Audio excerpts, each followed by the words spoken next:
Hello നമസ്കാരം. Cinema വോയിസിലേക്ക് ഏവർക്കും സ്വാഗതം.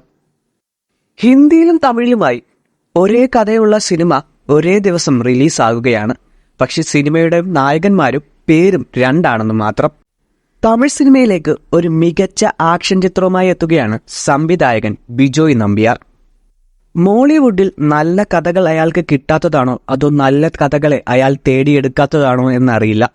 എന്നാൽ തമിഴിൽ മികച്ച കഥാപാത്രങ്ങൾ ചെയ്യാൻ കാളിദാസ് ജയറാമിന് ആകുന്നുണ്ട്. കാളിദാസ് ജയറാമും അർജുൻ ദാസും ഒന്നിച്ച് ബിജോയ് നമ്പ്യാർ സംവിധാനം ചെയ്യുന്ന ഏറ്റവും പുതിയ ചിത്രമാണ് പോർ. കോളേജ് പശ്ചാത്തലത്തിൽ മികച്ച ആക്ഷൻ സീനുകളും ഉൾപ്പെടുത്തിയാണ് ഈ സിനിമ പുറത്തുവരുന്നത്. ഇതിനെ സൂചിപ്പിക്കുന്ന ടീസറാണ് കഴിഞ്ഞ ദിവസം പുറത്തെത്തിയത്. ചിത്രത്തിൽ രണ്ടുപേരും നായകന്മാരായി എത്തുമ്പോൾ പ്രേക്ഷകർ പ്രതീക്ഷിക്കുന്നത് അതുക്കും മേലെ തന്നെ. ടീസറിൽ അർജുൻ ദാസിന്റെ ഗാംഭീര്യമുള്ള സൗണ്ടിൽ ഈ പോർ ആരംഭിച്ചത് നീയാണോ, ഇതിനു ശേഷം എനിക്കിതുമായി ഒരു ബന്ധവുമില്ലെന്നും പറയുന്നുണ്ട്. സംഭവം കലക്കാൻ ഒരു ടീസർ തന്നെയാണ്. എന്നാൽ ഈ സിനിമ തമിഴിൽ എത്തുന്നതിനോടൊപ്പം ഹിന്ദിയിലും റിലീസാകുന്നുണ്ട്. ഹിന്ദിയിൽ ഈ സിനിമയുടെ പേര് ഡങ്കെ എന്നാണ്. കഥാപാത്രങ്ങളും ഇതിനനുസരിച്ച് വ്യത്യസ്തപ്പെട്ടിരിക്കുന്നു. ഒരേ സമയമാണ് രണ്ട് സിനിമയുടെയും ചിത്രീകരണം നടന്നത്.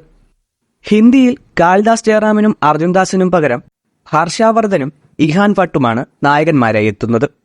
ചിത്രത്തിന്റെ തമിഴ് ടീസർ പുറത്തിറങ്ങിയാലും ഹിന്ദി ടീസർ ഇതുവരെ എത്തിയിട്ടില്ല. എന്തായാലും high octane action youth drama ചിത്രമായിരിക്കും പോർ. ഇങ്ങനെയുള്ള മൂവി അപ്ഡേറ്റുകൾ അറിയാനായി നിങ്ങൾ ഈ ചാനൽ ഒന്ന് സബ്സ്ക്രൈബ് ചെയ്യുക. സിനിമ വോയിസ് ഇത് ഞാൻ നിങ്ങൾക്കായി സംപ്രേഷണം ചെയ്യുന്നു.